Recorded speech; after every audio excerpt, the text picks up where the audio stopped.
नमस्कार, जोहार। मैं हूँ देवेंद्र कुमार। अब देखना शुरू कर चुके हैं भारत मित्र। इस वक्त हमारे साथ हैं काके विधायक सुरेश बैठा। सुरेश बैठा जी के साथ क्यों है? दरअसल इसके पीछे एक कहानी है। हालिया दिनों में आपने अखबारों में सुर्खियाँ देखी हो। रिनपास, जो सूबे झारखंड का एक बड़ा अस्पताल है मानसिक रोगियों के, वहाँ कुछ अनियमितता की खबरें आई हैं। अवैध ढंग से भर्तियों की बात आई है। तो हम चलते हैं सीधे सुरेश बैठा जी के पास और जानते हैं कि रिनपास में किस तरह की अनियमितता की जा रही थी और उसका पैमाना क्या था। और इसके साथ ही सुरेश बैठा जी का जो सियासी संघर्ष रहा है, उसकी कुछ उपलब्धियों को भी, उसके जद्दोजहद को भी चंद शब्दों में समझने की कोशिश करें। सुरेश बैठा जी, पहले तो आपको बहुत बहुत बधाई। धन्यवाद। जीत की बधाई, नववर्ष की बधाई और इस बात की बधाई कि आखिरकार आपने चौथे प्रयास में जीत हासिल कर ली। चलिए, आपको अभी नव वर्ष के लिए सारी बधाई देवेंद्र जी। आपके भारत मित्र से हमें जुड़ने के लिए धन्यवाद आपको। एक बात, यह जो आपको जीत मिली है, इसका श्रेय किसे देना चाहेंगे? हेमंत सोरेन की गिरफ्तारी एज ए सीएम, उससे उमड़ा जन आक्रोश, मैया सम्मान योजना या कांग्रेस का सशक्त नेतृत्व, कौन है इस जीत के पीछे? देखिए, पिछले मैं 25 सालों से लगातार इस क्षेत्र में घूमता रहा और सभी के दुख सुख में शामिल होता रहा। और मैं चुनाव 3 हारने के बाद भी कभी मैदान को नहीं छोड़ा और मैदान में हमेशा दुख सुख का साथी बनकर लगे रहे। परिणाम है कि चौथी पारी में भी पार्टी ने मुझ पर भरोसा किया और टिकट दिया और एक संघर्ष के रूप में काम किया। तो उसका परिणाम मिला कि कांके की जनताओं को हमने दिल जीतने का काम किया था। कांके की जनताओं ने मुझे एक बार अपना प्यार 1,33,499 वोट से मुझे नवाजा और 968 वोट से जीत मिली है। इसके लिए पूरे कांके विधानसभा के तमाम नागरिकों को मैं तहे दिल से उनके प्रति आभार व्यक्त करता हूँ। उनको धन्यवाद। मेरे मूल सवाल को आप टाल गए हो। जो हेमंत सोरेन की गिरफ्तारी का उमड़ा जन आक्रोश, मैया सामान की आंधी या कांग्रेस का सशक्त नेतृत्व? देखिए, सारे चीज़ों का समावेश होता है। अच्छा। कोई खास एक कारण से कोई रिजल्ट नहीं आता, इसका समावेश होता है। चाहे सोरेन जी का गिरफ्तारी की बात हो, चाहे मैया सम्मान की बात हो, चाहे कल्पना सोरेन का कैंपेनिंग की बात हो, चाहे हमारे कांग्रेस पार्टी के गद्दावर नेताओं का कैंपेनिंग की बात हो। पहली दफ़ा हमारे राष्ट्रीय अध्यक्ष ने हमारे कैंपेन क्षेत्र में उन्होंने कैंपेनिंग किया, उसका भी परिणाम रहा। हमारे प्रभारी गुलाम मोहम्मद मीर साहब, उन्होंने भी पहली दफ़ा किसी को प्रभारी में कांके में 1-2 सभा किया। हमारे सुबोधन साहेब जी भी इस बार अपने मंथन से धन से लगे हुए थे। सारी चीज़ों का समावेश। हेमंत सोरेन का भी हमारे यहाँ PIT में। इस तरह से हम कह सकते हैं कि जो चुनाव का जो मंत्र होना चाहिए, उसमें वो लोगों ने सबकी सहभागिता रही है और इसी का परिणाम की जीत मिली है। साथ ही साथ कांके की जनता को सबसे बड़ा यहाँ रोल है, जो जीत दिलाया। इस जीत का विश्वास था आपको? क्या 3 बार आप चुनावी समर में शिकस्त खा चुके थे? मन के किसी कोने में यह तो नहीं लग रहा था कि इस बार नैया डूब न जाए? देखिए, आत्मविश्वास, आत्मबल मेरा शुरू से रहा है। मैं संकल्पित व्यक्ति में से हूँ। मैं कोई चीज़ को संकल्प लेता हूँ कि मैं इसे करके दिखाऊंगा, तो मैं उसी में से हूँ। क्योंकि मैं फर्स्ट चुनाव लड़ा था तो 40,674 वोट मिला, 4,200 वोट से हम हार गए। तो उस समय सोचे कि चलो नेक्स्ट बार होगा, तो नेक्स्ट बार भी हमको 57,680 वोट दिया लोग, 17,000 वोट बढ़ा। फिर थर्ड टाइम चुनाव लड़े तो 89,432 वोट मिले, उसके बावजूद भी हार गए। 40,000 वोट बढ़ा तो भी हार गए। तो हमें पूरा विश्वास था कि कांग्रेस की जनता एक ना एक दिन परिवर्तन ला के देगी और जो भारतीय जनता पार्टी के जो शासन था 35 सालों का, उसका अंत करेगी। मेरा में कभी भी शिकन नहीं रहा, कभी दुखी मन से कभी क्षेत्र में नहीं घूमा। हमेशा हंसते खेलते समय को काटा, समय को पार किया और लोगों के साथी बनकर काम किया। इसलिए कभी डर भी नहीं था कि हार देंगे। निश्चित रूप से आत्मविश्वास था और ईश्वर माता जी का, भगवान पर भरोसा था, आशीर्वाद मिला। हाल के दिनों में आपका नाम सुर्खियों में है। रिनपास जो सूबे झारखंड का सबसे बड़ा मानसिक आरोपशाला है, वहाँ कुछ अनियमितता या घपले की खबरें आई। अब खबर यह है कि सुरेश बैठा जी ने सीधे हस्तक्षेप किया और उस मामले का पटाक्षेप किया। क्या मामला? निश्चित रूप से वहाँ के लोगों के द्वारा मुझे जानकारी दिया कि नहीं आज इंटरव्यू है। तो हम लोग कौन सी का इंटरव्यू है भाई? तो वैसे लोग जो 10 साल 20 साल से वहाँ कार्यरत हैं, वो काम कर रहे हैं, वैसे लोगों के लिए 955 सीट निकालना था वैकेंसी, जिसकी हाई कोर्ट ने वो आदेश भी जारी कर दिया है कि आप बहाली ले सकते हो।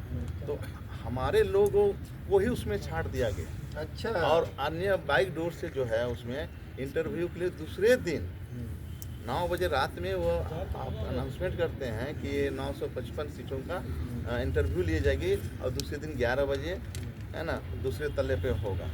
तो ये आनंद फानन क्यों? जब डॉक्टर इरफान अंसारी जी स्वास्थ्य मंत्री जब दौरा करने जा रहे हैं, तब हमें पता चला कि इस तरह का जो है डॉक्टर साहब ने आदेश जारी किया है वहाँ के एरिम्स के प्रशासन ने।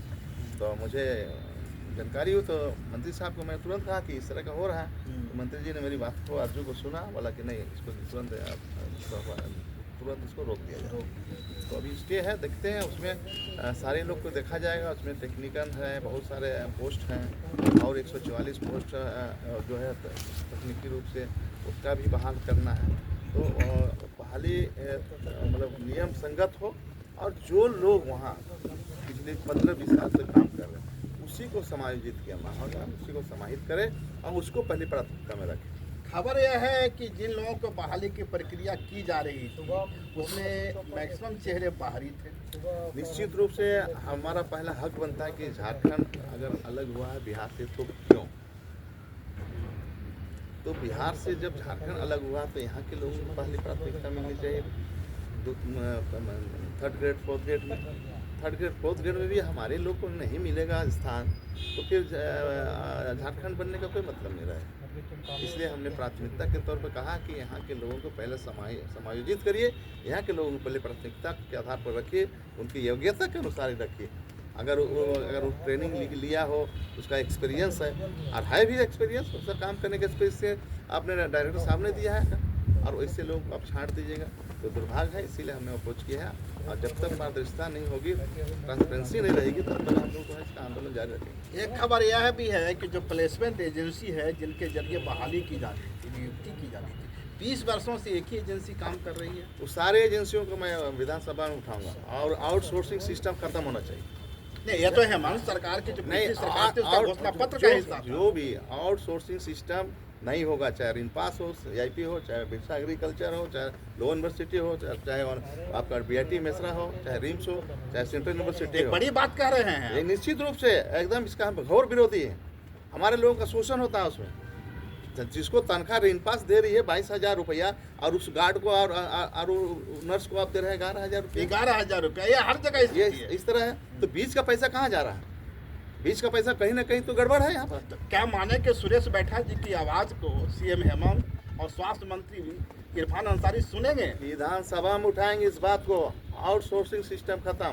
जब ऑटोनोमस बॉडी ऑलरेडी है रिनपास, आप बहाल निकाल सकते हो तो आप निकालो ना बहाली। 646 सीट ऐसे रिक्त पड़ा हुआ है, उसको निकालिए। आप जो रिनपास में जो कर्मचारी काम कर रहा है, जो है कैजुअल में काम कर रहा है, जो है एजेंसी के थ्रू काम कर रहा है, उसी से आप नर्स का भी काम करा रहे हैं, उसी से जो भी करना है। मतलब एक चपरासी भी SP का काम कर रहा है। तो इस तरह का काम हो रहा है, फुलफिल करवाया जा रहा है। तो जिसका जिस पद पर खाली है उस पद पर वैकेंसी निकाले। तो यही हमारी मांग है। माने जो लोग काम कर रहे हैं, माने 15-20 वर्षों से काम करे, तो उनको नियमित कर दिया जाए। और दूसरी जो नई बहाली होनी है वो आप बिल्कुल संविदा पर नहीं हो, यही के चाहते हैं। बिल्कुल बिल्कुल संविदा पर नहीं हो, संविदा सिस्टम खत्म हो जाएगी। इसमें दलाल प्रवृत्ति के लोग हावी होते हैं। लोग बीच में पैसा का लेन देन करते हैं, बीच में पैसा का लेन देन करते हैं और महीना बांध दिया जाता है। और हमारा गरीब 24 घंटा काम करता है, 12 घंटा काम करता है लेबर, 8 घंटा काम करता है और उसको तनख्वाह मिलता है 8,000, 9,000, 10,000। ऐसा नहीं चलेगा। अरे ये तो हो गया। एक बात है, क्योंकि आप तो पहली बार के विधायक हैं,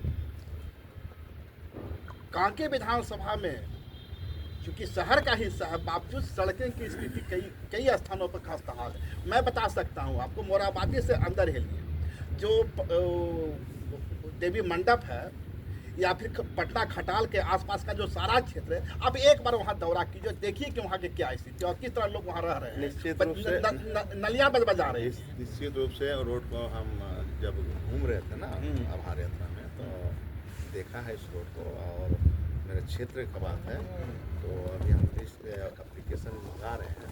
जितने भी सड़कें खराब हैं या नाली नहीं बन रहे हैं, उसको बनाने का काम नगर निगम में कर रहे हैं। अभी भी बात कर रहे थे कि तालाब का जीर्णोद्धार करना है, आप लोग एप्लीकेशन दीजिए। स्टेडियम बनाना है, स्टेडियम का आप एप्लीकेशन दीजिए। रोड के बारे में सारे क्षेत्र के लोग हैं, तो हम प्रयास कर रहे हैं कि जितना भी समस्या है उसको हम त्वरित निदान कराने का काम करेंगे। सेक्रेटरी साहब से अभी हमने बात किया है, परसों के जो भी आपको यहाँ से अनुशंसा करके भेजेंगे उसको तो उन्होंने कहा कि कर दें। इस बार आपकी प्राथमिकता क्या होगी? मैं स्टेट पॉलिटिक्स की बात नहीं कर रहा हूँ, कांके विधानसभा के लिए इस बार आपकी प्राथमिकता क्या होगी और कांके के मतदाताओं को क्या आश्वासन देना चाहेंगे आप? देखिए, प्राथमिकता मैं चुनाव में दौरा में भी अपने घोषणा पत्र में भी ये बात रखा है कि हमारा कांके विधानसभा कृषि बहुल क्षेत्र है। किसान औने पौने दाम में अपने फसल जो उपजाते हैं उसको बेच देते हैं कम दर पे भी, तो नुकसान होता है।